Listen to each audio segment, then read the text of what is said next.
फेरि हर्क साम्पाङलाई यसले केही असर गरेका छैन। उहाँको लोकप्रियता घट्ने होइन बढी भए देख्छु म। झन्झन त्यो झापा हेर्दा त म त चकित परेँ।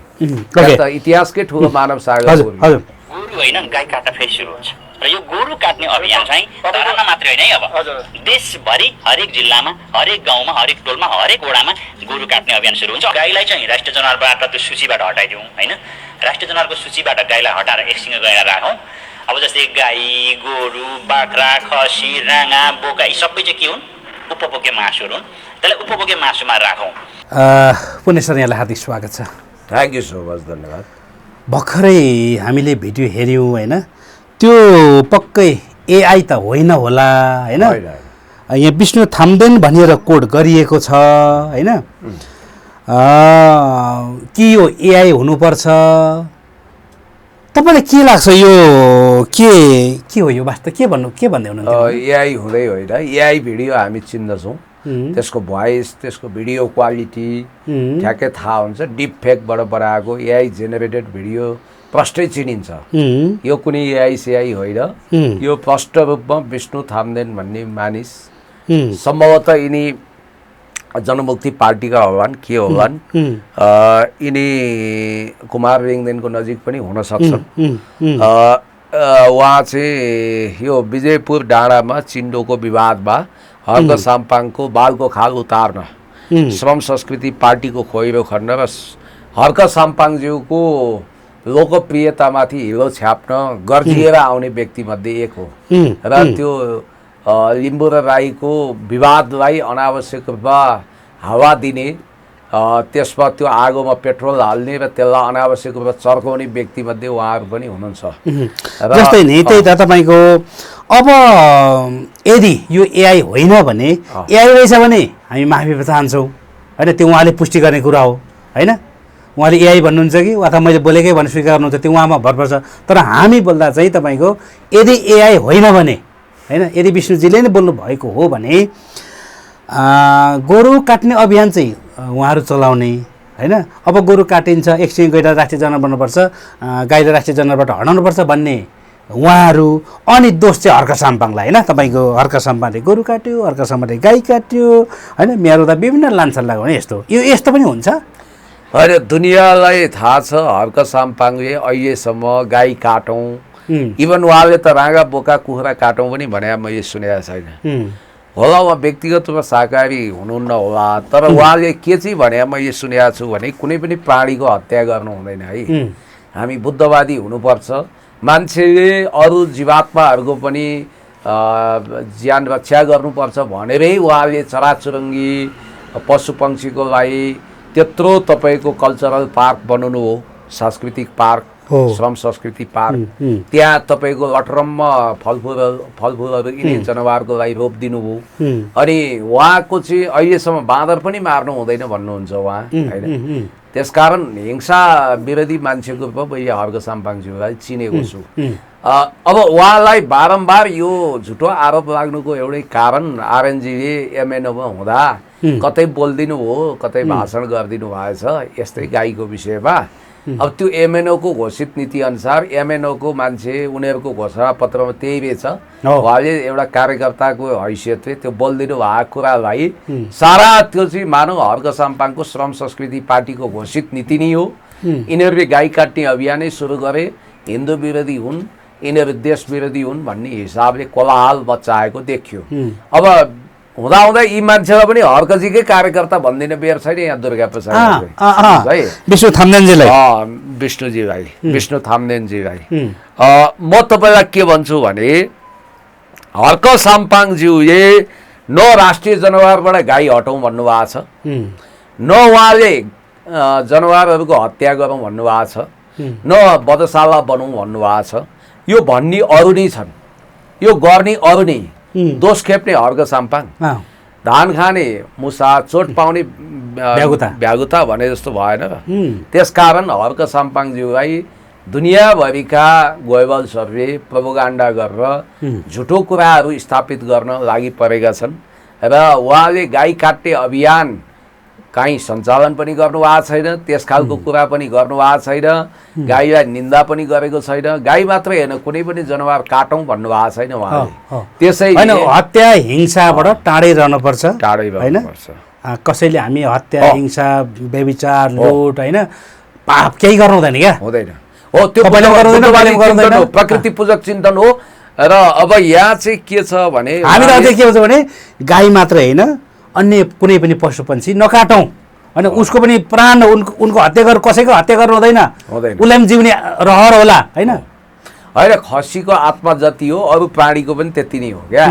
कुरो चाहिँ यसरी बुझ्नु पर्यो, हरेक प्राणीको आत्मा समान छन्, एउटाको आत्मा महान अर्कोको नीच भन्ने हुँदैन। अनि अर्को हरेक प्राणीलाई बाँचे रहर हुन्छ, होइन? किनभने कसैले शिकारीले आक्रमण गर्यो भने, कसैले दुश्मनले आक्रमण गर्यो, ऊ पनि बाँच्नलाई, जीवन सङ्घर्ष गर्नलाई ऊ पनि लुक्छ नि, ऊभित्र पनि चेतना छ, ऊभित्र पनि ज्ञान छ, होइन? चाहे चरालाई तपाईँको बाजले आक्रमण गरोस् या त तपाईँको मृग घोरल खरालाई शिकारीले आक्रमण गरोस्, बाघले आक्रमण गरोस्, ऊ शत्रुबाट बच्नलाई, होइन, अन्तिम जीवनको अन्तिम घडीसम्म उसले सङ्घर्ष गर्छ। त्यस कारणले उसको पनि चेतना आउँछ, उसलाई पनि बाँचे रहर हुन्छ। गाईको मात्र होइन, कुनै पनि पशु पन्छीको हत्या नगरौँ भन्ने यसले राष्ट्रिय घृणा फैलाउँछ, राष्ट्र विभाजित गर्छ, गृहयुद्ध मचाउन सक्छ, जातीय साम्प्रदायिक धार्मिक युद्ध मचाउन सक्छ भनेरै उहाँले समयमै आफ्नो सांसद महासचिव आरएन राईजीलाई संसदमा पठाएर त्यो कुरामा आत्मालोचना गर्न भन्नुभयो, आत्मालोचना गर्न भन्नुभयो। उहाँले गर्नु पनि भयो, माफी पनि माग्नुभयो। त्यसपछि यो च्याप्टर क्लोज भइसक्यो। यो न उहाँको एजेन्डा हो, न उहाँले भन्नुभएको छ। त्यसकारण नभनेको कुरा उहाँको मुखमा कोच्याउनु सर्वथा गलत छ। फेरि यो पृथ्वीको कानुन मान्छेले बनाएको यो विषमताले भरिएको कानुन, विभेदकारी कानुन, यसले जस्तो वधशाला बनाउँ, त्यसपछि प्राणीहरूको हत्या गरौँ भन्छ एकातिर, हेर्नुहोस् है विरोधाभास। अर्कोतिर चाहिँ तपाईँको हत्या हिंसा हुनु हुँदैन भनेर पाठ पनि घटाउँछ। तपाईँलाई म भन्छु, हामी कहाँ नैतिक शिक्षाको कति कमी छ भने साइन्सले पनि प्रमाणित गरेको एउटा कुरा छ। तपाईँको एउटै गोत्रमा विवाह भयो भने जन्मिने सन्तान चाहिँ असाध्यै कमजोर, सुस्त र एकदमै भङ्जिया हुनसक्छ भन्ने प्रमाणित भइसक्यो। विज्ञानले, जेनेटिक साइन्सले यो प्रमाणित गर्यो। तर हाम्रा नानी बाबुले त यो त अब ठिक छ, विवाहबारी अब शारीरिक सम्पर्कको विषयमा 8-9सम्म त यो नजानुन्, तर 9-10 पढ्ने बेलासम्म यो कुरा सिकाउनु पर्थ्यो नि पाठ्यक्रममा समावेश गरेर। जस्तो मेरो गोत्र अत्री हो, अत्री अन्तर्गत जस्तो मैले विवाह गर्नु नहुने भनेको खतिवडा, मिश्र, अनि त्यसपछि तपाईँको आदि इत्यादि, चापागाई, बिहाबारी हुँदैन। तपाईँहरूको पनि आफ्नै गोत्र हुन्छ हो। यो कुरो पाठ सिकाएको छैन। खैर यो अलिकति फरक प्रसङ्ग हो। मैले अघिको कुरामा फोकस गर्छु। यो गाईवाला कुरामा अचाक्ली झुटो प्रोपोगन्डा भयो। यो हर्क साम्पाङजीलाई बदनाम गर्ने अरू केही नपाएर यही विषय मात्रै उठाइरहेछन् विपक्ष। होइन, तपाईँको हर्क साम्पाङको त मैले त्यो जोड्या मात्रै, तर विष्णु थाम्देनजीको कुरा अघि जुन भिडियो हेऱ्यो हामीले, होइन, अब यसरी उहाँले बोल्नु भएको रहेछ विगतमा, होइन, अहिले होइन, यो भिडियो बोलेको पहिला हो। विगतमा उहाँले यसरी बोल्नु भएको रहेछ, पछि हर्क साम्पालाई आरोप चाहिँ लगाए, होइन, हर्कले गरे भनेर, गर्ने चाहिँ अरू, अघि तपाईँले भनिसक्नुभयो, के अरे धान खाने मुसा चोट खाने भ्याउता भनेर पनि भनिसक्नुभयो। फेरि विष्णु थाम्देनजीहरूले पछि एउटा विजयपुरमा तपाईँको के आन्दोलन चलाउनु भयो, के गर्नुभयो, त्यहाँको चाहिँ वापुक चाहिँ कसले अमुक पात्रले उखाल्यो, होइन, त्यो उखालेको फेरि वापुक त्यहीँ कतै सामान्य छलफल गरेर चाहिँ राखेको भए पनि हुन्थ्यो। त्यो चाहिँ लगेर के अरे उपमहानगरपालिकामा चाहिँ आइन्द्र विक्रम बेगाले चाहिँ त्यहाँ कुन कोठामा थन्काएर राख्नु भएको छ, के अरे उहाँले पनि त्यो झगडा नहोस् भनेर राख्नु भएको हो कि तपाईँको लिम्बूको पक्षधर लिएर चाहिँ त्यो कोठामा राख्नु भएको हो, त्यो उहाँले जानुन्, होइन। तर विगतमा यस्तो यस्तो रहेछ, अरू चाहिँ आरोप चाहिँ अरूलाई भन्ने मात्रै हो, अन्य केही होइन। म अलिकति यतामा चाहिँ अहिले तपाईँलाई मैले सजग गराएँ। धरानवासीहरू, पूर्वाञ्चलवासीहरू होसियार। तपाईँको राष्ट्रिय राजनीतिमा हर्क साम्पाङज्यूको लोकप्रियताले सातौँ आसमान, सातौँ आकाश छोएपछि, खास गरी यो दुर्गा प्रसाईको नगरको नाकै मुनि उहाँले अस्ति जुन मानव सागर उतारेपछि अहिले मान्छेहरू अत्तालिएर उहाँको बदनाम गर्न लागेका छन्। र राई र लिम्बू जस्ता दुई परम देशभक्त समुदायलाई भिडन्त गराउन सत्ताले नै डिप स्टेट मार्फत ठुलो लगानी गरेको पुष्टि भएको छैन। अपुष्ट मसँग प्रमाण भइदिया भए पुष्टि गरेरै म भनिदिन्थेँ। तर मैले एकदम जेन्युन मान्छे, एकदम राज्यको जिम्मेवार र गम्भीर मान्छेबाट पाएको सूचना के हो भने एकजना रिटायर अफिसरले मलाई भन्नुभएको 20 करोड रुपियाँको लगानी भएको छ अहिले। त्यो चिन्डोवाला जो विवाद छ त्यो जेलको हो। चाहे त्यो हर्क साम्पाङ विरुद्ध मिडिया प्रयोग गर्ने कुरा होस्, चाहे अहिले त धेरै मिडिया किनिसके यिनीहरूले, अनि चाहे हर्क साम्पाङ भित्रै घुसपैठ गराउने कुरा किन नहोस्, अस्तिसम्म कहिल्यै नसुनिएको राई र लिम्बूहरूको चिन्डो विवादको कृत्रिम आगो झोस्रे कुरा होस्, हर्क साम्पाङ ज्यूलाई त अझ म सुन्दैछु केही गति छाडा बिग्रिएकै यही महान राई किराँत समुदायबाटै उहाँलाई बदनाम गर्ने, हिलो छ्याप्ने, नियोजित काममा भाइ जुदाउने बजाउने काममा चाहिँ यिनीहरू लागिरहेछन्। अब हर्क साम्पाङ बेलायत जाने नहुने MI16 को एजेन्ट भनिदिने, भोलि अमेरिका कुनै काममा जानु होला होइन, जानु पर्ला उहाँलाई, त्यसपछि उहाँलाई CIA को एजेन्ट भनिदिने, यस्ता बेतुकको कुरा गरेर हुन्छ। हर्क साम्पाङज्यू भनेको देशलाई माया गर्ने मान्छे र म राई लिम्बू लगायत सबै जाति भाषा वर्णका मित्रहरूलाई के भन्छु भने बाहुन छेत्री तामाङ गुरुङ राई लिम्बू मगर सबै जे जति जाति जनजाति भाषा भाषी हुनुहुन्छ सब मिलेर बसौँ है, नफुटौँ। किनभने हर्क साम्पाङको पार्टी जातीय पार्टी होइन, हर्क साम्पाङज्यू जातिवादी साम्प्रदायिक होइन। यो दङ्गा भड्काउन उहाँको जिरो पनि योगदान छैन। छोड्थ्यो, सत्ताले माया गरेर बस्थ्यो, चुम्माचाटी गर्थ्यो, संसदबाटै गिरफ्तार गर्थ्यो। हर्क साम्पाङ जातीय लडाइँमा उहाँको कुनै न कुनै अप्रत्यक्ष इन्भल्भमेन्ट थियो भने अहिले तपाईँलाई थाहा छ नि, हर्क साम्पाङले प्रयोग गर्ने मात्रै होइन, हर्क साम्पाङको केन्द्रीय समितिका सबैको मान्छेको फोन चाहिँ रेकर्ड छ, उनीहरूले अहिले टेलिकम मार्फत ट्र्याक गरेका छन्। एमालेका नेता, हर्क साम्पाङका नेता सबै उहीँ सुन्छन्, उनीहरूले कसो कुरा गरिरहेछ के छ अनि कतिवटा नम्बर ल्याएको छ पनि उनीहरूको जानकारीमा छ भन्ने बित्तिकै त्यसबाट यति पनि उनीहरूले प्रमाण पाएका भए छोड्थे। तपाईँले देख्नु भएन, उहाँ उहिले कहिले हो कुनै धनकुटामा एउटा के अरे यहाँ काठमाडौँमा बम विस्फोट भयो, त्यसमा कैयौँ वर्ष ज्यानमारा केसमा 9-10 वर्ष जेल परेर छुटेको व्यक्तिलाई गएर धनकुटामा कता समातेन, पास्टरमा समातेको समातेन, उपाध्यक्ष भाइले छोड्छ, सत्ताले छोड्छ भन्नु ठान्नु भएको छ तपाईँले। अहिले सबभन्दा बढी एट्याक नै हर्क साम्पाङज्यू माथि छ। उहाँ त नैतिक भएको हुनाले, निट एन्ड क्लिन भएको हुनाले यो भएको। अब म सुन्दैछु त्यो नगरपालिकामा उहाँले जुन फाइल र सिग्नेचर गर्नुभएको छ सबैको अध्ययन भयो अरे, सबै 101 अध्ययन गरेर नीतिगत त्रुटि छ कि उहाँको भलै नियत नराम्रो नहोला, तर उहाँले नीतिगत रूपमा काहीँ गल्ती गरेको छ भने उहाँलाई अख्तियार लगाउन खोजिरहेछन्। धन्न केन्द्रमा प्रेम राईजी हुनुहुन्छ, उहाँ विवेकशील हुनुहुन्छ, उहाँले यस्ता ऐरे गैरे मुद्दाहरू हेर्नुहुन्न। त्यसकारण यहाँ त चौतर्फी रूपमा हर्क साम्पाङलाई बदनाम गर्ने, हुँदै नभएका कुराहरू गर्ने। ऊ मुख्यमन्त्री भइसकेका व्यक्ति राजेन्द्र राईजी त्यस्तो फन्टुस भाषण गरेर बसिरहनु भएको छ होइन। पुल बनाउन 30 लाख लाग्थ्यो अरे, अनि 1.5 करोड खर्च गरौँ भनेर त्यही भीम उपाध्यायको आत्मालाई नै आफ्नो मुखबाट बकाइरहनु भएको छ, त वाहियात कुरा गरिरहनु भएको छ। त्यसकारण फेरि हर्क साम्पाङलाई यसले केही असर गरेका छैन। उहाँको लोकप्रियता घट्ने होइन बढिरहेको देख्छु म। झन्झन त्यो झापा हेर्दा त म त चकित परेँ, इतिहासकै ठुलो मानव सागर। मैले यहाँ जोड्न खोजेको चाहिँ जसरी अहिले बजारमा ग्यासको हाहाकार छ होइन, यो सबैलाई सर्वविदित भएकै कुरा हो होइन, सबैलाई थाहा छ ग्यास छैन भन्ने कुरो। अब यसको पछाडि के कारण हुनसक्छ भन्ने चाहिँ अलिकति कौतूहलता जिज्ञासा पनि हो क्या। अब विगतमा यति धेरै यस्तो तरिकाले ग्यासको हाहाकार भएको मलाई चाहिँ थाहा थिएन।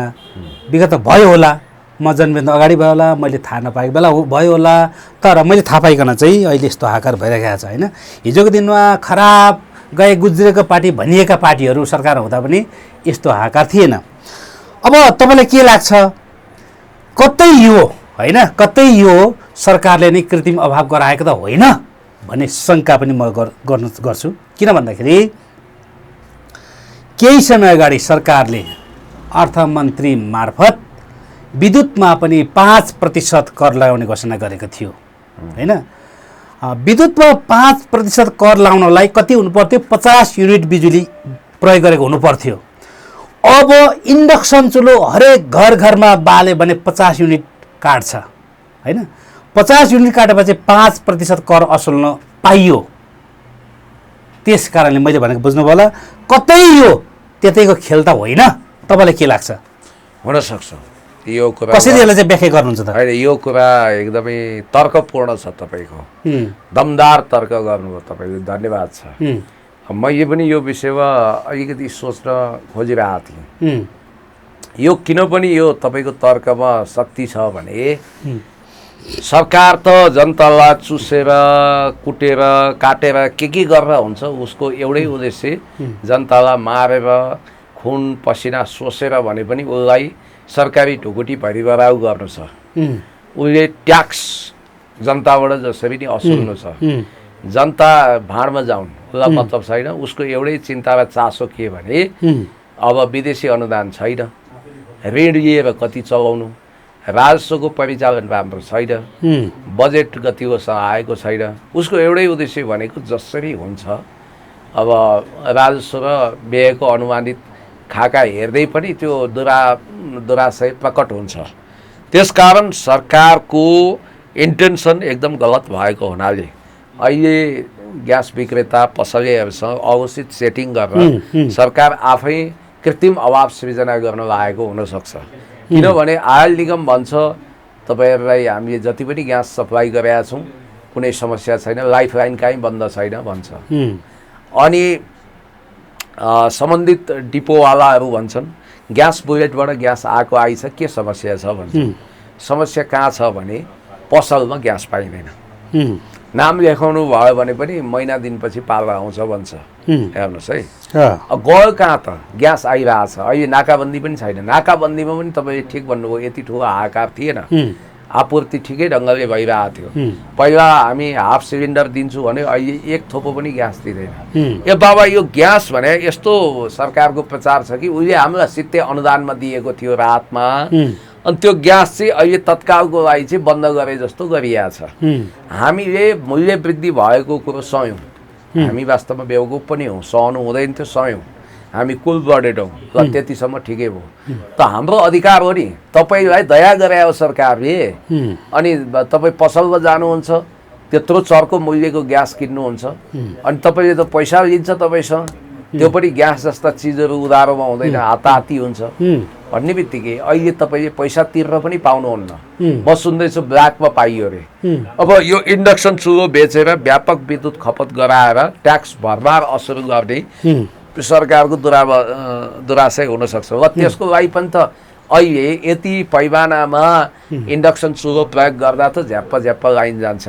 सरकार भन्दैछ धेरै रेफ्रिजरेटर नचलाउनु अनि वासिङ मेसिन नचलाउनु अनि एसी नचलाउनु भन्छ अब यहाँ तपाईँको विद्युत सप्लाई नै राम्रोसँग भइरहेको छैन ट्रान्समिटर पड्किरहेछ ओभरलोडले भनिरहेछ ट्रान्समिटर पड्किनुको कारण के तपाईँको ट्रान्समिटरको लागि अरबौँ खरबौँ रुपियाँ लगानी गर्ने अनि ल्याउने बेला कमसल ट्रान्समिटर ल्याउँछन् अनि नपड्किएर के हुन्छ कमसल विद्युतीय सामग्री हालिरहेछन् जनताको आँखामा छाप हालेका छन् यिनीहरूले कर छुट गरेर ल्याए पहिला त्यो विदेशीहरूलाई बेचेछन् ट्रान्सफर्मर हेर्नुहोस् है त्यो बेला एमडी को थियो म भन्दिनँ एकजना सफेदपोस चर्चित व्यक्ति बडो भलादमी व्यक्तिको पालामा एकदम स्तरीय ट्रान्समिटर मगाइएछ त्यसलाई बेचिएछ रातारात र यहाँ चाहिँ तपाईँको सस्तो मूल्यको ट्रान्समिटर ल्याइएछ त्यसमा अरबौँ घोटाला भयो अब त्यो चाहिँ माथिसम्मै पुगेको होला ठेकी कोसेली तल मात्रै होइन तलदेखि माथिसम्म होला अब खोका पेटी के भन्छ नि सबैतिर पुग्या होला भनाइको मतलब राज्य यति गैर जिम्मेवार छ लफङ्गाहरू जस्ता मान्छेहरू जसले संविधान र कागजको खोस्टो बनाएका छन् संविधानले चिन्दै नचिन्ने कानुनले चिन्दै नचिन्ने एक हुल मान्छेलाई हाम्रो ट्याक्सबाट भरण पोषण गरिएको छ राज्यले राजगुण्डा बनाएर पालित पोषित ढङ्गले भात खौरे बनाएर ती भिजिलान्ते जस्ता मान्छेलाई सल्लाहकार मानेर हाम्रो पैसाले तिनीहरूलाई पाल्नु परेको छ करको त्यहाँ व्यापक ब्रह्मलुट भएको छ र यो कृत्रिम अभावमा सरकारले तत्काल एक्सन किन लिएन एउटा कुरा होला यी ग्यास व्यवसायी विक्रेताहरूले भारी मात्रामा मोटो रकम चन्दा दिएका छन् र त्यसमा यिनीहरूले अहिले ब्ल्याक मार्केट गरेर कृत्रिम अभाव सृजना गरेर एकजनाले मलाई भन्दै थियो 3000 रुपियाँ लिनुहोस् कतिवटा ग्यास चाहिन्छ म दिलाइदिन्छु भन्थ्यो 3000 दिए पुग्छ तपाईँ चाहिँ बोल्न पाउनुहुन्न, तपाईँलाई उसले एक ठाउँ ल्याइदिन्छ, त्यसबाट तपाईँले लाने हो। 3000 रुपियाँ दिनुहोस्, ग्यास लानुहोस्, कहीँ अभाव छैन। ऊ 7000सम्म बिक्री भएको कुरा आयो। अब यहाँ त ग्यास पाइयो भन्ने न्युज बन्न थाल्यो। ऊ एकजना युट्युबरले मलाई त मन्त्रीले फोन गरेर ग्यास दिइन् भने। अब कविता वाचन गरेका छन्, 3 कक्षाका बुढाबुढी बच्चा बच्चीले जस्तो घरि कहाँ छटा भएर हिँडेको, कहीँ कामिरहेको, कहीँ ताण्डव गरेकाहरू सांसद भएका छन्। त्यस्ता ती निर्घिना मान्छेहरू संसदमा कविता वाचन गर्दैछन् ग्यासको बारेमा। भन्नाले ग्यास मजाले पाइन्छ भन्ने झुटो प्रचार पनि यिनीहरूले गर्न चुकेका छैनन्। त्यसैले मैले भन्न खोजेको कुरा, यो सरकारले चाहँदाखेरि 1 घन्टाभित्र यो समस्याको समाधान खोज्न सक्छ। 50 ठाउँमा छापा हान्नुहोस्, प्रत्येक पसलले तपाईँलाई ग्यास दिन्छ, प्रत्येक डिपोमा ग्यास छ, छापा हान्नुहोस्, तर ग्यास दिइँदैन, रोकाइएको छ। किन? यो सरकार जानी जानी ग्यासको कृत्रिम अभाव सृजना होस् भन्ने चाहन्छ। किनभने उसलाई मोटो रकम चन्दा दिएका हुनसक्छ व्यवसायी, र तपाईँले भने जस्तो अब यिनीहरूलाई कर असुल्नु छ। अब ग्यास, अब एउटा त्रासदी के फैलाउँदैछन् भने, अब ग्यास पर्दैन के, नेपालमा ग्यास खपत गरेर साध्य छैन। अब इन्डक्सन चुलोमा जाउँ, विद्युतीय गाडीमा यी तपाईँको समय नै तपाईँको विद्युतीय भइसक्यो सबै, होइन? हामी अब इन्डक्सन चुलोमा जाउँ, इभी गाडीमा जाउँ। त्यसकारण अब यो ग्यास पेट्रोलको रफू चक्करमा नलागो भन्ने सन्देश यसले दिन खोज्या जस्तो गरी तपाईँको इन्डक्सन चुलो नै व्यापक रूपमा बेच्न खोज्ने र विद्युत खपत व्यापक गराएर कर असुल्ने यसको भित्री दाउपेच। अब ग्यास जस्तै यसमा अर्को शङ्का हुनसक्छ, हिजोको दिनमा जस्तै लोड सेडिङ हुँदाखेरि, होइन, कुलमान घिसिङ आउनुभन्दा अगाडि लोड सेडिङ हुँदाखेरि त्यति बेला चाहिँ के भन्ने गरिन्थ्यो भन्दाखेरि के अरे सोलरबाट, ब्याट्रीबाट, इन्भर्टरबाट, केबाट चाहिँ त्यो बिक्री गराएर त्यहाँबाट कमिसन लिन्छ सरकारले भनेर एउटा त्यो सामाजिक सञ्जालमा आरोप लगाउने गरिन्थ्यो त्यति बेला, होइन? कतै आज पनि इन्डक्सन चुलोबाट त यो त्यही चक्कर त चलेको छैन भनेर शङ्का चाहिँ गर्न ठाउँ चाहिँ रह्यो। अब शङ्काको सुई तेर्स्यो, शङ्काको सुई तेर्स्यो र यसमा धेरै दम छ यो शङ्का। किनकि कृत्रिम ग्यास अभाव हो भने होइन, कृत्रिम त कृत्रिम हो नि। तपाईँ अहिले नाकाबन्दी छ, युद्धको अवस्था छ, ग्यास आइरहेको छ, आएको चिज त नदीमा त फ्याँकेका छैनन्, फ्याँके पनि देखिन्छ, होइन? आएको चिजलाई लगेर तपाईँको काहीँ डम्पिङ त गरेका छैन होला, आउन त आइरहेछ, रोकिया छैन, भारतले पनि रोकेका छैन, आउने त्यहीँबाट हो, त गयो कहाँ? रोकाइयो, यही हो। तर सरकारले त विभिन्न ठाउँमा सिभिल प्रहरी खटाएर ग्यास वितरण गरिरहेको छ भन्ने कुरो छ त। ग्यास वितरण गर्यो अनि आम रूपमा जनताले पायो त ग्यास? आम बाँडेको ठाउँमा त पाए क्या अरे? बाँड्ने ठाउँ पसलहरू हजारवटा छन्, कति ठाउँमा तपाईँले? डिलरमा होला, डिलरमा मान्छे कहाँ गएको छ? यो खुजरा पसलमा भन्दा डिलरमा, खुजरा पसलमा एभाइलेबल गर्नु पऱ्यो नि। मान्छे ग्यासको सिलिन्डर बोकेर तपाईँको डिलरमा आउन कति ढुवानी खर्च हुन्छ? सक्छ? एउटा ग्यासको तपाईँको 500 मजदुरलाई दिनुपर्छ तपाईँले, अथवा गाडीमा लानुपर्छ। मेरो जुन क्षेत्रमा बस्छु, जोरपाटीमा, सरकार ननिदाएको भए, समयमै पहल लिएको भए, प्रतिवेदन त पुलिस रिपोर्ट त उहिले आएको रहेछ त। कप्तानगञ्जमा प्रब्लम छ, कप्तानगञ्जमा साम्प्रदायिक दङ्गा भड्किन सक्छ भन्ने इन्फर्मेसन त गृह मन्त्रालयको टेबलमा रहेछ त। त्यो तपाईँको इन्टेलिजेन्स सूचनालाई एनालाइसिस गरेर त्यहाँ समयमै सजगता अप्नाउनु पर्दैन? एक दिन अगाडि मात्रै सिडिओ कार्यालयबाट गृह मन्त्रालयलाई फोन गरिएको रहेछ, त्यहाँ यस्तो हुनसक्छ हजुर भनेर। अनि पर्याप्त प्रहरी पठाएर सम्भावित झडप हुने ठाउँमा तपाईँको झडप हुन नदिन सक्थ्यो नि त सरकारले। सरकारको नियत नै बाङ्गो देखियो क्या। अहिले अब राजदूत लाइन लागेर भेटिरहेछन्, होइन? त्यही त तपाईँ ग्यासकै कुरामा एउटा जस्तै उहाँले के छ भने यदि ग्यास पाइएन भने फल्ना नम्बरमा कल गर्नु भनेर नम्बरमा सार्वजनिक पाइन्छ कि त्यो नम्बरमा कल गर्दा साँच्चै कि ग्यास पाइन्छ कि अथवा ग्यास पाउने ठाउँ उहाँले बताइदिनु चाहिँ के रहेछ? तपाईँले ट्राई गर्नु त्यो नम्बरमा फोन गरेर। त्यो नम्बर भनेर चाहिँ करिब यो शनिबार तपाईँले नेट अफिसमा फोन गरे जस्तै हो। इन्टरनेट अफिसमा शनिबार फोन गर्नुहोस्, तपाईँलाई के हुन्छ भने टुई घन्टी जान्छ, अनि एउटाबाट अर्को इन्टरकल पनि हुन्छ, तर उठ्दैन, सर्भिसै पाउनुहुन्न।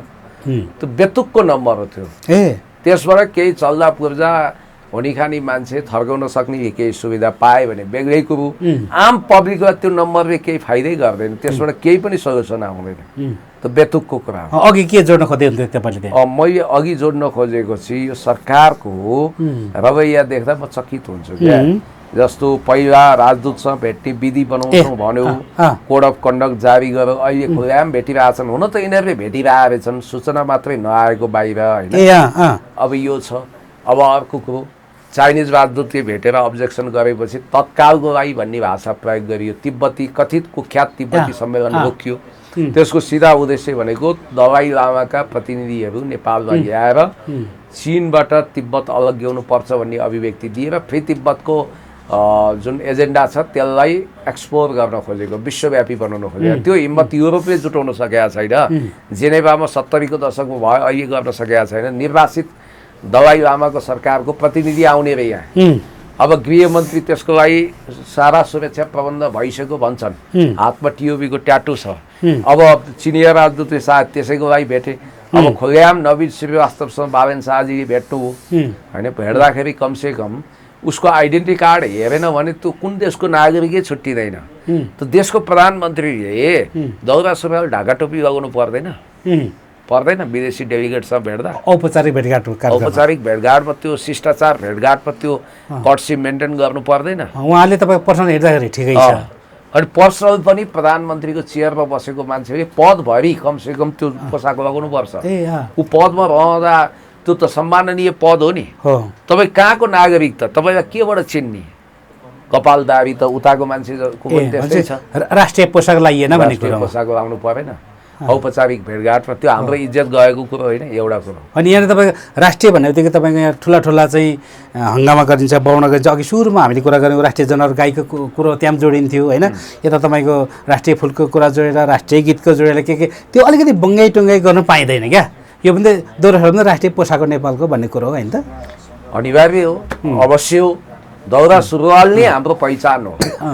तपाईँले विदेशमा गएर धोती कुर्ता लगाएर नेपाली भन्ने चिन्छ र उसले? त्यो त तपाईँले मधेसमा लगाउनुहुन्छ, यहाँ मधेसको सिम्बल भनेर आएर लगाउला होइन। विभिन्न जाति जनजातिको आफ्नो छ, ब्राह्मणको आफ्नो होला होइन, छेत्रीको आफ्नो होला, त्यो होला। तर तपाईँले आम रूपमा विदेशीसँग भेट्दा विदेश जाँदा लगाउने त दौरा सुरुवाल ढाका टोपी अथवा भातगाउँले टोपी हो नि त। त्यो हो नि तपाईँको असली पहिचान। त्यो नि पालना छैन। दोस्रो कुरो, कतिखेर कोसँग भेट्ने भन्ने कुरोको एउटा स्थापित मान्यता हुन्छ। बालेन शाहजीको सल्लाहकार क्षमता त उहाँको त्यस्तै हो होइन। एउटा नामुद जुवाडेले जुवा खेलाएर दुनियाँको सम्पत्ति लुटेर अरबपति भएको एउटा कुख्यात ग्याङस्टारले एउटा खुब भलाद्मी टाइपको व्यक्ति जो हर्ग साम्पाङको पनि विरोधी हुनुहुन्छ, नाम नभनौँ, उहाँको पोडकास्टमा गएर चाहिँ कुमार ब्रेन भनिदिएछ कि। अब उहाँलाई ब्रेन भन्नुपर्ने किन हो मलाई थाहा छैन। के ब्रेन खियाउनु हो? अब उहाँ कुन प्रोटोकलको आधारमा, कुन परिचयको आधारमा उहाँ भारतमा गएर वार्ता गर्नु? सल्लाहकारलाई के राज्यको म्यान्डेट हुन्छ मलाई बताउनु त। उहाँ संसदीय समिति, परराष्ट्र सम्बन्धी संसदीय समितिको मेम्बर वा चिफ पनि होइन हो। अनि उहाँ राजदूत पनि होइन, उहाँ परराष्ट्र सचिव पनि होइन। त उहाँ कुन परराष्ट्र मन्त्री पनि होइन। कुन प्रोटोकलमा चाहिँ गएर त्यो कुरो परराष्ट्र मन्त्रीलाई पनि थाहा छैन, सचिवलाई पनि थाहा छैन, यहाँको राजदूतलाई पनि थाहा छैन। गएको कुरो पनि स्वीकार गर्नुहुन्छ, भेटघाट चलाउनुहुन्छ। यस्ता भेटघाट त बालेन शाहजी र रविले कति गरे। यिनीहरूले अपारदर्शी काम गर्न पाउँछन्। अब कथित तिब्बती सम्मेलन धन्न यो अहिलेको मुख्य सचिवज्यू गोविन्द कार्कीजी र परराष्ट्र सचिवले रोक्नु भएछ। त्यो नरोकेको भए या ठुलो अनिष्ट हुन्थ्यो। यस्तो भेटरान छिमेकीलाई विश्वासमा लिन सकेका छैन। 1 रुपियाँ अनुदान आएको छैन चाइनाबाट। अब हामीलाई मार्ने होला नि। हामीलाई तपाईँको सताएर हामीबाट चुसेर यिनीहरूले बजेट को सिलिङ तोकेको राजस्व पुर्याउने होला यिनीहरूले भनेपछि यो त कम्प्लिटली धनीहरूको लागि धनीले बनाएको यो कुख्यात सरकार हो, यो जनविरोधी सरकार हो। यो रविले पनि चलाउन सक्दैनन्। रवि पनि त्यस्तै हुन्। रवि केही फरक छैन। रवि भनेको एउटा स्टन्टबाज हो। रवि पनि विवादास्पद मान्छे हुन्। त्यसकारण रविले बालेनको असफलताको खरानीमा आफ्नो अस्तित्वको घन्टी बजाउन खोज्या हुन्। त्यो केही होइन। अब तपाईँलाई एउटा कुरो म यहाँ देखाउन चाहन्छु। अहिले यी दिनहरूमा यो भिडियो एकदमै तेजीका साथ भाइरल भइरहेछ र मान्छेले विभिन्न प्रतिक्रिया दिएका छन् र आपत्ति जनाएका छन्। हामीले त्यो मान्छेको सरकारको गुप्त निर्देशनमा भनिन्छ त्यो मान्छेको जन्मदिन मनाएर चिनलाई चिनायो, जसले गौतम बुद्ध नेपालमा होइन भारतमा जन्मिएको भन्छ र नेपालमा जन्मिएका भन्नेहरूलाई मुखभरिको जवाफ दिँदै यी त बेवकुफ हुन्, ननसेन्स हुन् भन्छ। त्यो मान्छे अरू कोही नभएर दलाइ लामा, तिब्बती निर्वासित सरकार चाहिँ दिल्लीको धर्मशालाबाट चलाउँछ। उनले नोबेल पुरस्कार दिए। कुनै समय माओ त्से-तुङले ठिक छ त तिब्बतको हामी इज्जत गर्छौँ भनेर उसलाई केन्द्रीय जनसरकारको प्रतिनिधि पनि बनाएको थिए, तर अमेरिकनहरूको लैजाइ इन्डियनको लैजाइमा लागेर तिब्बत टुक्राउने मिसनमा लागेको, तिब्बत अटोनोमस बनाउने मिसनमा लागेर चीनबाट भागेको भगौडा अहिले अमेरिकाको राष्ट्रपतिले पनि इज्जतका साथ भेट्छ। कतिले त के दाबी गर्छन् भने उसको बिस्टाला पनि प्रसाद मान्छन् उसका भक्त। साँच्चै अमेरिकाको राष्ट्रपतिले पनि का यात्रा गर्दा गर्दै प्लेन चेन्ज गर्यो अरे इरानले हान्छ कि भनेर होइन होइन त्यो त्रास त्यसो सुन्दै थिएँ। त्यो उनीहरूको इन्टेलिजेन्स सूचनाले त्यो भन्यो। अब म यहाँ दलाइ लामाको एउटा भिडियो तपाईँलाई देखाउँछु, यो अहिले एकदमै भाइरल भइरहेछ। उनको जन्म जयन्ती चाहिँ यहाँ तिब्बती के अरे धर्म बुद्ध भगवान् बुद्ध पछिको ठुलो अवतार भनेर मान्छन् नि त। यहाँ अवतार के हुन्छ, तपाईँको जन्मिएर एक दिन मर्नुपर्ने मान्छे कोही ईश्वर हुन्छ? यस्ता बेवकुफ कुरा गरेर हुन्छ? ईश्वर त न जन्मिन्छ न मर्छ।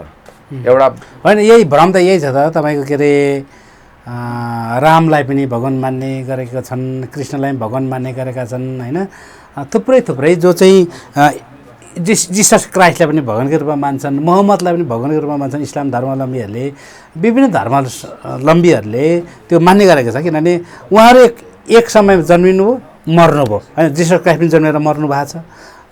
राम जसरी रामायणमा बयान गरिएका राम पनि जन्मेर मर्नु भएको छ। लक्ष्मण सुन्नु न, महापुरुष हो। मैले भनिहालेँ उहाँहरू आफ्नो समयको महापुरुष हो। यलम्बर राम कृष्ण उहाँहरू महापुरुष हो। उहाँहरूलाई भगवान्कै दर्जा दिँदा नि एकदमै हामी प्रफुल्लित हुन्छौँ। भगवानै भन्छौँ, हे भगवान् भन्छौँ, ल ठिक छ हो। तर यो आसाराम बापू भन्ने मान्छे अहिले तिहाडमा चक्की पिसेर बसेको छ आफ्नो कालो कर्तृत्वको कारण। उसलाई नि भगवान् बनाए, सन्त रामपाललाई भगवान् बनाए। अब अहिले दलाइ लामा भगवान् रे, अर्को दलाइ लामाको अवतार चाहिँ नेपालमा जन्माउने भनेका छन्। त दलाइ लामाले लुम्बिनीमा बुद्ध जन्मिया होइनन्, इन्डियामा जन्मिया हुन्। नेपालमा यदि कसैले गौतम बुद्ध जन्मिया भन्छ भने त्यो ननसेन्स हो भने रहेछ। हुन त यो भिडियोमा उनले क्षमा याचना गरे भने कतिले, तर क्षमा याचना गरे मैले भिडियो देखिनँ। उनी क्षमा याचना गर्ने प्रकृतिका मान्छे पनि होइनन्। अमेरिकी राष्ट्रपति बाराक ओबामाले यिनलाई नोबेल पुरस्कार पनि दियो, 92-93 वर्षका वयोवृद्ध छन्। त अमेरिकी राष्ट्रपतिले भेट्दाखेरि मेरो जीवनको आज गौरवको क्षण हो, महान दलाइ लामालाई भेटेँ भनेर गर्व गर्थे नि त। अनि यिनले माफी माग्छन् नेपालीसँग? यिनी त भारतलाई खुसी बनाउने यस्ता बकवासपूर्ण बयान दिइरहेछन्, जबकि त्यही भारतको प्रधानमन्त्री मोदी नेपाल आएर Buddha was born in Nepal भनेर तपाईँको घोषित रूपमा भनेका थिए। हाम्रो गायक पप गायक धीरज भाइ बिचरा आफ्नो गोजी रित्याएर विश्वका विभिन्न देशमा गएर कन्सर्ट गरेर बुद्ध नेपालमा जन्मिएको हो भन्ने अभियान गर्नुभएको छ। राजेश पाल राई जहाँ जानुहुन्छ म माउन्ट एभरेस्टको मान्छे, म बुद्ध जन्मिएको देशको मान्छे भन्नुहुन्छ होइन। भने हामी बुद्ध जन्मिएको देशको भूमिको मान्छे हौँ भनेर हामी गर्व गर्ने। अनि यत्रो तिब्बतीयन शरणार्थी यहाँ छन् होइन, दलाइ लामालाई भगवानै मान्नेहरू यहाँ छन्। तिनको मन दुखाएर उनले चाहिँ यो इन्डियन हो, गौतम बुद्ध इन्डियामा जन्मिया भनेछन्। यो भिडियो सुनौ त उनका कुराहरू। अङ्ग्रेजीमा छ। Buddha, not a Tibetan, not Chinese, but Indian. Do you think Buddha Nepalese or Indian? Some Nepalese say Buddha born in Lumbini, so far of Nepal. So Buddha was Nepalese, not Indian. That's nonsense, I think. Nonsense, man. In ancient time, you see the one of this whole kingdom there. So, big Maharaj, like that. So in any way, you see Buddha,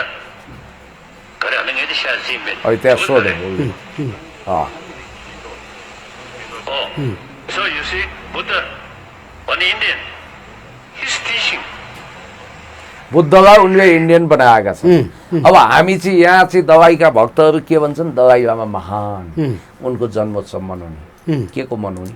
Dalai लामा जसले एक China नीति विरुद्ध द्रोह गरेका छन्, त्यत्रो super power सब पङ्गा लिएर बसेका छन्। दलाइ लामाको मनमा के छ? नेपालप्रति घृणा छ, नेपालप्रति विद्वेष छ र सत्य कुरा उनी स्वीकार्न सक्दैनन्। गौतम बुद्ध दुनियाँलाई थाहा छ नेपालमा जन्मिया हो। भारतले नक्कली लुम्बिनी बनाएको यो पनि हामीलाई थाहा छ। भारत नक्कली लुम्बिनी बनाउँछ उत्तर प्रदेशमा, अनि उसले त्यसलाई ब्रान्डिङ गर्छ। विदेशबाट आउने पर्यटकलाई सिधै त्यहाँ लाने रहेछ, अनि उसले भन्ने रहेछ गौतम बुद्ध यहीँ जन्मिया हो, यो हो गया, यो हो के अरे यो लुम्बिनी हो, यो हो भनेर त्यहाँ नक्कली लुम्बिनी देखाउँदो रहेछ। त्यही कुरो ब्रान्ड एम्बेसडर बनेर उनले भनिदिएपछि त धेरैको दिमागमा बुद्ध इन्डियामै जन्मिया हो भन्ने भयो कि भएन। त्यसकारण यस्ता आपत्तिजनक अभिव्यक्ति दिने तिनै दलाइ लामाको मोमेन्टलाई नेपालबाट चर्काउन टिओबी जन्माइयो। टिओबीलाई फन्डिङ गर्ने अर्को बारबारा फाउन्डेसन छ। तपाईँलाई एउटा कुरो भन्छु, देशमा निरपेक्ष गरिबीको रेखामुनि 49% जनता छटपटिएका छन्। तर अहिले यो जेनजी आन्दोलनपछि नेपालमा 2-4 खर्ब रुपियाँ चाहिँ एनजिओको नाममा भित्रिसक्यो। त्यो कुनै विकासको लागि होइन, जातीय साम्प्रदायिक विद्वेष भड्काउन, नेपालमा यस्तै तनाव मचाउन। अब यहाँ सबै टाउकोमा हालिदिन्छन् हर्क साम्पाङको। काहीँ छिसिक्क जातीय दङ्गा हो त्यहाँ त हर्क देख्छन्, विकासमा देख्दैनन् हर्क, निर्माणमा देख्दैनन्, संस्कृतिमा देख्दैनन्। जब खरानी हुन्छ, जब विघटन हुन्छ त्यहाँ देख्छन्। देख्नु पर्थ्यो कहाँ? आज सिंहदरबारको नाम परिवर्तन गर्छु भन्छन् बेवकुफहरू। म उनीहरूलाई भन्न चाहन्छु यो उहिलेको घटना होइन। मुम्बईको नाम बम्बईको नाम मुम्बई बनाएर त्यहाँको इतिहास फेरिँदैन। आज सोसियल मिडियामा सिंहदरबार जलाउन रासपाकै मानिसहरू गएका थिए भन्ने कुरो धेरै आइसकेको छ र भोलि राज्यले पनि अनुसन्धान गर्दा त्यो पुष्टि होला। भिडियो नै आएको छ, रासपाकै केन्द्रीय सदस्य बनाएकै मान्छे मै खाँदैछन्, त्यहाँ किस गर्दैछन्, सिंहदरबार जल्यो भनेर रमाउँदैछन्, सेलिब्रेसन गर्दैछन्। अनि त्यो चुप्पा गरेर तपाईँको फेक भनेर पीडित महिला भनिएको जो व्यक्ति हुनुहुन्थ्यो उहाँले त यो फेक हो मलाई चाहिँ ए होइन, तपाईँले भने चाहिँ त्यो उहाँले साइबर क्राइमको मुद्दा होइन, तपाईँले रासपाको सिंह नामक सांसदको भन्नु हो, त्यो फेक होइन के होला त्यो। मैले भने सिंहदरबार जलाइरहेको बेला एउटा भिडियो आएको छ, जगल्टा पाल्ने मान्छे अहिले रासपाको केन्द्रीय सदस्य छन्, उनको नेतृत्वमा गएको एउटा टिमले सिंहदरबार जलाएर अगाडि सेलिब्रेसन गरेका छ। मैले भन्न खोजेँ रासपाका सांसदहरूले सिंहदरबारको नाम फेरेर अनाम दरबार राखौँ भन्ने फन्टुस कुरा किन गरे होलान् भने मान्नुहोस् त्यो सिंहदरबार भन्ने नाम हटाइदियो भने त सिंहदरबार जलाएको कुरोको पनि इतिहास मेटिन्छ भन्ने उनीहरूलाई लाग्यो होला। तर त्यो हुनेवाला छैन। यो सोसियल मिडियाको जमाना हो, लाखौँ लाख वर्षसम्म तपाईँहरूलाई धिकारिरहनेछ अर्को पुस्ताले पनि। हुन्छ सर, यो विषय पटक पटक आइसकेको छ। मसँग धेरै ऊ पनि छैन यहाँनिर। अन्तिममा एउटै प्रश्न गरेँ यहाँलाई। अब अहिले संसद भवनमा सत्ता पक्षकै सांसदहरूले पनि सरकारको आलोचना गरेको यदाकदा सुन्न थालियो कि हिजोको दिनमा त्यही सांसदहरूले जे गरे पनि ढ्यापढ्याप गर्नेहरू आज चाहिँ यदाकदा आलोचना गरेको सुनिन्छ। किन होला, यो के भएको होला? यहाँसँग धेरै जिज्ञासा थियो। हर्कसम्मको संसद भवनमा आज बोल्नुभएको किन झोकिनु भयो, किन रिसाउनु भयो भन्ने सन्दर्भमा थियो। तर मसँग आज पर्याप्त छैन, समय छैन। त्यो कारण एउटै प्रश्न मात्रै सोधेँ यहाँलाई, किन त्यस्तो गर्नु थाल्यो होला भन्ने। अब तपाईँको प्रश्नको जवाब दिनु अगाडि आज हर्क साम्पाङले संसदमा बोल्नु भएको कुरा जनताका कुरा हुन्। लाजवाब, आउटस्ट्यान्डिङ, असाध्यै राम्रो भाषण गर्नुभयो, सरकारलाई नाजवाब बनाउनु भयो, ग्यासको आकारको विषयमा बोल्नुभयो, घाइते खेलाडीहरूलाई उपचार गरिएन, खेलाडीलाई त जा खेल भनेर अपमान गरिएको अवस्था थुप्रै कुरा बोल्नु भएको छ, त्यो सबैले अवगत छ। तर त्यहाँनिर अर्को आपत्ति कुरो इन्दिरा राणा मगर जो पूर्व उपसभामुख हुनुहुन्थ्यो, उहाँले हर्कसम्मले प्रयोग गरेको भ्रष्टाचारी ठग दलालहरूलाई चाहिँ कोर्रा हान्नुपर्छ भन्ने जुन भन्नुभएको थियो उहाँले आपत्ति जनाउनु भयो क्या। कानुनी कोर्राको कुरा कोर्रा हान्नु हुँदैन भन्नुभयो क्या उहाँले। किन उहाँलाई आफैलाई कोर्रा हान्ने कोर्रा खाने डरले हो कि? किनभने हिजोको दिनमा उहाँ पदमा हुँदा पनि त उहाँलाई आरोप त लागेको थियो नि त, केही आरोप लागेको थियो, यद्यपि पछि पुष्टि हुन सकेन, त्यो छुट्टै कुरो हो। होइन, उहाँका पार्टीका भेटरान नेताहरू नि कोर्रा खान लायक हुन्छन् भन्ने उहाँलाई त्रास होला। तर उहाँले यो कुरा बुझ्नु पर्यो कि त्यो कोर्रा भनेको चाहिँ राणाको दरबारबाट निकालेर अथवा अहिले अरब मुलुकमा निकालेर हान्ने कोर्रा जस्तो होइन। तपाईँको सिङ्गापुर मलेसियामा होइन अहिले कोर्रा हानिन्छ होइन मलेसियामा रोतन भन्छ सिङ्गापुरमा कोर्रा भन्छ तपाईँको त्यो फटा गर्ने जेल बस्ने जन्मारा अनि विभिन्न अपराध गर्नेहरूलाई आपराधिक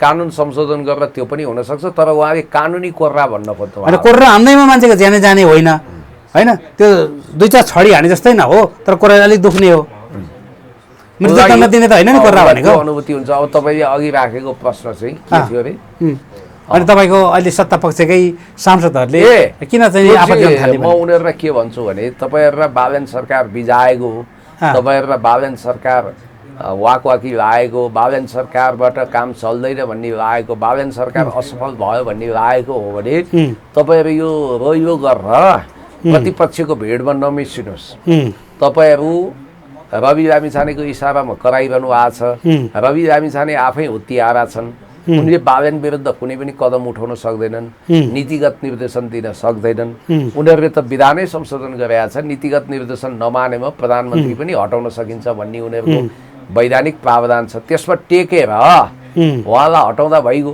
अविश्वासको प्रस्ताव ल्याउँदा भइगयो किन गनगन गर्ने तपाईँहरू ग्यासको कुरा संसदमा रह्यो गर्ने हो तपाईँहरूलाई लाज छैन यो कुरा तपाईँले आपूर्ति मन्त्रीलाई गएर सिधै घेरा हाल्ने हो तपाईँहरूले प्रधानमन्त्रीलाई गएर सिधै व्यक्ति पार्ने हो तपाईँहरू त कानुन बनाउने ठाउँमा हुनुहुन्छ तपाईँहरू विधि बिच्ने ठाउँमा होइन तपाईँहरू थोरै प्रतिपक्ष हो तपाईँहरू हर्क साम्पाङ हो तपाईँ महेश के अरे ऐन महर हो तपाईँहरू विपक्षी हो तपाईँहरू सत्तारूढ दलका सांसद भएपछि नकचरो जवाब दिन पाउनुहुन्न हेर्दाखेरि ओहो बालनजीको विरोधीहरूलाई यो कुराले सन्तुष्टि दिन्छ तर यो कुरा झन् विषालु छ यसले त के गरिदिन्छ भने बालन सरकारलाई बचाउने यो त अप्रत्यक्ष रक्षा कवच हो यसले के गरिदिन्छ त्यहाँभित्रै प्रतिपक्ष छन् ठिकै छन् त भन्ने यो खालको शिथिल भावना सृजना गर्छ उहाँहरूले निकम्मा सरकार हटाउन पहल पो गर्नुपर्ने हो त यो सरकार सबैतिर फेलियर हो यसले विदेश सम्बन्ध धाराशाही बनायो आर्थिक उपदेशलाई तबाह बनायो बालनजीबाट कामै चल्दैन यो रासपा सरकारै होइन रासपाको चिन्हबाट जितेका टेक्निकल हिसाबले जितेका तर बालनका प्रतिनिधि भएको सरकार हो यो वास्तवमा रासपा यसमा सामेल भएको हो भन्ने हिसाबले यो सरकारलाई तपाईँहरूले हटाउन सक्नुहुन्छ चाहनु हो भने किन हटाउनुहुन्न किनकि तपाईँलाई थाहा छ तपाईँका सभापतिकै केसहरू छन् उहाँ नै जेल जाने खतरा छ बालनजीलाई पंगा लिँदा उहाँ थोरै हर्क साम्पाङ हो र निष्कलङ्क त्यसकारण रासपाका सांसदहरूले विरोध गरे तर त्यो विरोधको तुक भएर क्या त्यो विरोध चाहिँ उहाँहरूले रासपा छोडेर गर्नुपर्छ कि होइन कि त उहाँहरूले विरोध गरेर होइन कि काम गरेर देखाउनुपर्छ उहाँहरूलाई त एउटा अधिकार छ उहाँहरूले आफ्नो सभापतिलाई गएर भन्नुहोस् ल सभापतिज्यू हिम्मत गर्नुहोस् उहाँबाट काम चलेन उहाँलाई सरकारबाट हटाउनु पर्यो भनेर त्यो हिम्मत जुटाउने हो कि बाहिर आएर रुवावासी रोइयो गर्ने गोइको आँसु झार्ने पब्लिकलाई भ्रम पार्ने यो काम बन्द गर्नुहोस् तपाईँहरूले ठिक काम गर्नुहोस् एउटा दुष्ट पुलिस नगर पुलिसले गएर अस्ति सेनालाई जिस्कायो परिणाम के हो भन्दा त्यो त्यही दुष्ट पुलिस जो बालन शाहजीको निर्देशनमा गएर गरिबहरूलाई सहानुभूतिहीन तरिकाले सताउँथ्यो गरिबको झुपडी भत्काउँथ्यो अनि त्यसपछि उसले डोजर चलाउँथ्यो आतंक मचाउँथ्यो आज सेनाले लुरुक्क बनाइदिएन कसको तागत रहेछ भन्ने देखिएन सेनाको क्याप्टेनसँग लिएको मङ कति भारी भयो त्यो पंगाउलाई त्यसकारण यस्ता बेवकुफ कुराको पछाडि हिँड्नु हुँदैन यिनीहरूले यो संविधानमा पनि सिर्फ एउटा कागजको खोस्टोको रूपमा रद्दीको टोकरीमा हाल्न चाहन्छन् अब संविधान संशोधन गर्ने कमिटीको चिफ त्यो छ जसलाई संविधानको थाहा छैन 2-4वटा फ्लप सिनेमा बनाएको फ्लप मुभी बनाएको मान्छे संविधान निर्माण आयोगमा छ भनेपछि तपाईँ के अपेक्षा गर्नुहुन्छ अनि सूर्यबहादुरले पञ्चायतमा भने जस्तै भूमिगत गिरोह अहिले सिंहदरबार भरि छ संविधानमा कानुनले नचिनेको हस्ताक्षर नचल्ने मान्छेहरू अहिले सल्लाहकारको दर्जामा तपाईँ हाम्रो करको ब्रह्मलुट गरेर भात खुवाउने तरिकाले बसिरहेछन् भनेपछि यो कसले चलाइरहेछ राज्य बालन शाहको स्ट्रक्चर त दर्रारिया स्ट्रक्चर हो उनी त्यहाँ राजा हुन् त्यही भएर उनलाई भेट्न सकिँदैन उनका मन्त्री उनका भारदार हुन् अघि पञ्चभलादमी हुन् अनि उनका सल्लाहकार टिम उनका मनोरञ्जनका पार्टनरहरू उनका सल्लाहकार उनले संसदमा पनि बाल दिँदैनन् उनले बाहिर पनि हेर्दैनन् बरु राजा ज्ञानेन्द्र पब्लिकमा जानुहुन्थ्यो स्वागत अभिनन्दन खानुहुन्थ्यो बालन शाह एउटा सेनाको खरी पार्टीको औपचारिक कार्यक्रम बाहेक कहीँ जाँदैनन् जानुपर्ने ठाउँमा जाँदैनन् संविधान कानुनले त राष्ट्रपतिलाई उनले ब्रिफिङ गर्नुपर्छ भन्छ, ब्रिफिङ गर्दैनन्। राष्ट्रपति बोलिरहेको बेलामा उनी हिँडिदिन्छन्। त्यसकारण अब उनले राज्यका उनी त वास्तवमा यो संविधानप्रति यति अरुचि छ, उनीहरूलाई यो संविधान पालन गर्नै मन छैन, उनीहरूलाई झ्याउलो भएको छ। त्यसकारण यिनीहरूले तारेभिरमा कहाँ लगेर देशलाई गोल्ट्याउँछन् थाहा भएन। यिनीहरूबाट होसियार हुनुपर्छ। अब रवि यसको विकल्प होइन, विकल्प खोज्ने हो भने नयाँमा जानुपर्छ सिधै हर्क साम्पाङज्यूसँग, होइन? उहाँलाई प्रधानमन्त्री, म प्रधानमन्त्री बन्छु, म राष्ट्रपति बन्छु, म देश चलाउँछु भन्ने हुटुटी छ, उहाँलाई मौका दिनुपर्छ। अब होइन सेकेन्ड लार्जेस्ट पार्टीको हिसाबले विश्वराज आङदम्बी पनि तयारै छन्, परिपक्व व्यक्ति हो, उहाँलाई गर्दा पनि हुन्छ। कि त बालेन शाह असफल भएपछि संसद विघटन गरेर फ्रेस म्यान्डेटमा जानु पर्यो, कि त उहाँहरूले जनविद्रोह निम्ताउनु भएको छ। जनताले अब वास्तवमा आफ्नो फैसला आफै गर्छन्। हिजो पनि बहुमतकै सरकार गिराएको, त्यसकारण अनिष्टको कालो बादल मडारिएको बेला आज हर्क साम्पाङले सचेत गराउनु भएको छ। सुध्रिनु एकदमै जरुरी छ। सुध्रिने कि सिद्धिने, अब सरकार छ, रासपावाला छ, दुईटा मात्रै विकल्प छ। हस्, थ्याङ्क यू सर। धन्यवाद।